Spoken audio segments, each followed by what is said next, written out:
ناظرین گرامی السلام علیکم ورحمۃ اللہ وبرکاتہ۔ آج کی بات خاص بات میں آپ لوگوں کا استقبال ہے۔ ناظرین گرامی، میں انصار عزیز ندوی اس وقت دن بھر سے آئی ہوئی کچھ اہم ترین خبروں کی تفصیلات لے کر آپ لوگوں کی خدمت میں حاضر ہوں۔ تفصیلات میں جانے سے پہلے آپ لوگوں کو اطلاع کر دوں کہ آج کے دونوں پرائم ٹائم شائع ہو چکے ہیں، جس میں اہم ترین خبروں پر تبصرہ ہو۔ جناب آپ نے نہیں دیکھا ہے ضرور جا کر کے دیکھیں، دوسروں تک پھیلانے کی کوشش کریں، لنک کو شیئر کریں۔ ادارے کی مضبوطی، ناظرین گرامی آپ لوگوں کی مضبوطی۔ آئیے پہلے خبر کی جانب بڑھتے ہیں۔ آندھرا پردیش میں ووٹنگ کے دوران تشدد معاملے پر الیکشن کمیشن نے سخت قدم اٹھانے کا فیصلہ کیا ہے۔ الیکشن کمیشن نے تشدد کے واقعات کو روکنے میں انتظامیہ کی ناکامی سے متعلق ذاتی طور سے وضاحت دینے کے لیے ریاست کے چیف سیکریٹری اور پولیس ڈائریکٹر جنرل کو جمعرات کے روز طلب کر لیا تھا۔ تو اتراکھنڈ کے جنگلوں میں لگی آگ پر اب تک پوری طرح قابو نہیں پایا جا سکا۔ اس معاملے میں سپریم کورٹ میں عرضی داخل کی گئی تھی، جس پر بدھ 15 مئی کے روز عدالت عظمیٰ نے سماعت کی۔ اس دوران سپریم کورٹ نے اتراکھنڈ حکومت کو زوردار پھٹکار لگائی، ساتھ ہی اس کی طرف سے اٹھائے گئے اقدام پر بھی سوال کھڑے کیے۔ عدالت نے کہا کہ انتہائی افسوسناک حالت ہے، کام کی جگہ حکومت صرف بہانے بنا رہی ہے۔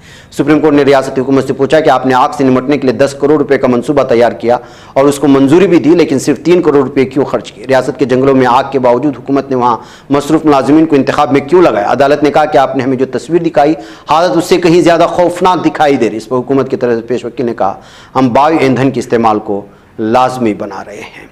ناظرین گرامی، جے ڈی یو کے لیڈر اور سابق رکن اسمبلی پونم سنگھ نے پارٹی کی ابتدائی رکن سے استعفیٰ دے دیا ہے۔ بدھ کو کانگریس کا ہاتھ تھام لیا۔ بہار کانگریس کی ریاست سے اکھلیش سنگھ کی موجودگی میں انہوں نے پارٹی کی رکنیت حاصل کی۔ اس موقع پر پونم سنگھ نے مہنگائی اور بے روزگاری کے حوالے سے مودی حکومت پر تنقید بھی کی ہے۔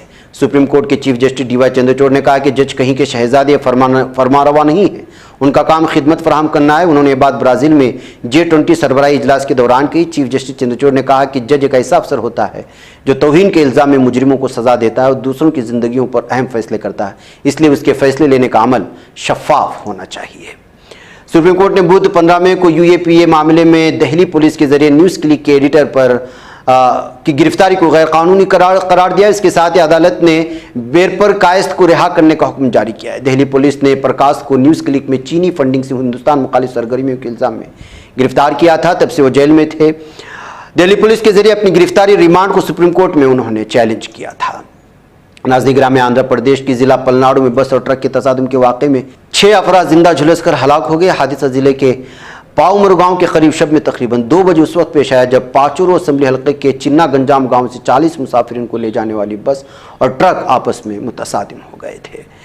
اس طرح کے کئی واقعات منظر عام پر آ چکے ہیں، جہاں سائبر مجرم پولیس، CBI یا کسی اور تفتیشی ایجنسی کے افسران کا روپ دھار کر انہیں دھمکیاں دیتے ہیں، بلیک میل کرتے ہیں۔ بھتہ خوری اور ڈیجیٹل گرفتاری جیسے واقعات بھی درج کیے جا رہے ہیں۔ وزارت داخلہ کا کہنا ہے، خیال کیا جاتا ہے کہ اس مجرمانہ سنڈیکیٹ کو ایک سرحد پار سے چلایا جا رہا ہے۔ یہ دھوکہ باز پولیس اسٹیشنوں اور سرکاری دفاتر کے ماڈل والی اسٹوڈیوز استعمال کرنے میں مہارت رکھتے ہیں اور حقیقی ظاہر ہونے کے لیے وردی پہنتے ہیں۔ اس طرح کی سرگرمیوں میں ملوث 1000 سے زیادہ اسکائپ IDs کو بلاک کر دیا گیا ہے۔ دھوکہ بازوں کے زیر استعمال سم کارڈز، موبائل ڈیوائسز اور اکاؤنٹس کو بھی بلاک کیا جا رہا ہے۔ راجستھان کے نیمکا تھانہ ضلع میں ہندوستان کاپر لمیٹڈ کی کولیہان کان میں منگل کی رات مزدوروں کو لے جانے کے لیے استعمال ہونے والی لفٹ گرنے سے کم از کم 14 افراد پھنس گئے تھے۔ اب 15 گھنٹے کے آپریشن کے بعد سب کو بحفاظت باہر نکال لیا گیا ہے۔ باہر نکال گئے تمام لوگوں کا طبی معائنہ بھی کیا جا رہا ہے۔ ناظرین گرامی، گزشتہ ہفتے شمالی افغانستان میں تباہی پھیلانے والے سیلاب میں کم از کم 300 افراد کے ہلاک ہونے کی خبریں ہیں۔ ورلڈ فوڈ پروگرام WFP نے ایکس یعنی ٹویٹر پر ایک پوسٹ میں کہا کہ افغانستان میں سیلاب نے تباہی مچائی ہے۔ صوبے بغلان میں 300 سے زیادہ افراد ہلاک ہوئے، 1000 سے زیادہ مکانات تباہ ہوئے۔ گزشتہ چند ہفتوں کے دوران غیر معمولی شدید بارشوں کی وجہ سے آنے والے سیلابوں میں سے ایک بڑا سیلاب ہے۔ ناظرین، بتایا گیا ہے کہ غزہ کی پٹی میں فلسطینی گروپوں نے اسرائیلی فوج کی 21 گاڑیوں کو نشانہ بنایا۔ فلسطین کی مزاحمتی تحریک حماس کے عسکری ونگ عز الدین القسام بریگیڈ، اسلامی جہاد کے عسکری ونگ قدس بریگیڈ نے اس معاملے پر ایک تحریر بیان جاری کیا ہے۔ فلسطین کی حمایت میں مظاہرے جو امریکہ سے شروع ہوئے تھے، دوسرے ممالک تک پھیلنے کی خبریں آ رہی ہیں۔ 7 اکتوبر سے غزہ پر جاری حملوں کے خلاف نیو یارک سٹی یونیورسٹی کے طلباء غزہ پر اسرائیل کے حملوں پر ردعمل ظاہر کرنے کے لیے یونیورسٹی کے گریجویٹ سینٹر میں داخل ہوئے تھے اور اس کے بعد یہ سلسلہ پورے امریکہ بلکہ دیگر ممالک میں بھی پھیل چکا تھا۔ امریکی اخبار وال اسٹریٹ جرنل نے اطلاع دی ہے کہ امریکی انتظامیہ نے کانگریس کو کم از کم $1 بلین کا گولہ بارود اسرائیل بھیجنے کے حوالے سے آگاہی کرائی ہے۔ اخبار کی امریکی حکومت اور کانگریس کے اہلکاروں کے حوالے سے رپورٹ کے مطابق بائیڈن انتظامیہ نے اسرائیل کو گولہ بارود بھیجنے کے لیے قدم اٹھا لیا ہے اور یہ دنیا کا سب سے بڑا دہشت گرد ملک ہے۔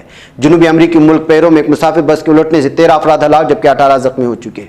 مقامی پریس میں شائع خبروں کے مطابق دارالحکومت لیما سے روانہ ہونے والی بس ہائی وے پر الٹ گئی ہے۔ اس حادثے میں 13 افراد اپنی جانوں سے ہاتھ دھو بیٹھے ہیں۔ اطلاعات کے مطابق انڈونیشیا کے مغربی سماٹرا صوبے میں میراب پہ آتش فشاں پھٹنے کے نتیجے میں جمع ہونے والی چٹانوں، راکھ اور مٹی کے ڈھیروں کے مانسون بارشوں اور سیلاب کے باعث گرنے سے جان کی بازی ہارنے والوں کی تعداد اب 58 ہو چکی ہے۔ اسرائیل کے انتہا پسند وزیر برائے قومی سلامتی دہشت گرد بن گوئر نے خواہش ظاہر کی کہ غزہ میں غیر قانونی یہودی بستیوں کی تعمیر کرتے ہوئے وہاں موجود فلسطینیوں کو رضاکارانہ طور پر نقل مکانی کے لیے مجبور کیا جائے۔ ناظرین گرامی، آج کی بات خاص بات میں اتنا، انشاءاللہ پھر ملاقات ہوگی۔ السلام علیکم ورحمۃ اللہ وبرکاتہ۔ یہ چینل حق نگر بن کر کچل دیتا ہے فتنوں کو، اگر گندی ہو پالیسی تو مرتے دیکھ کتنوں کو، اسی بازار میں بکتے ہوئے دیکھا ہے سپنوں کو، سبھی یکساں ہے یہ پیغام دو غیروں کو اپنوں کو، وطن اہل وطن کا ہے گلے بے خار سیدھی بات۔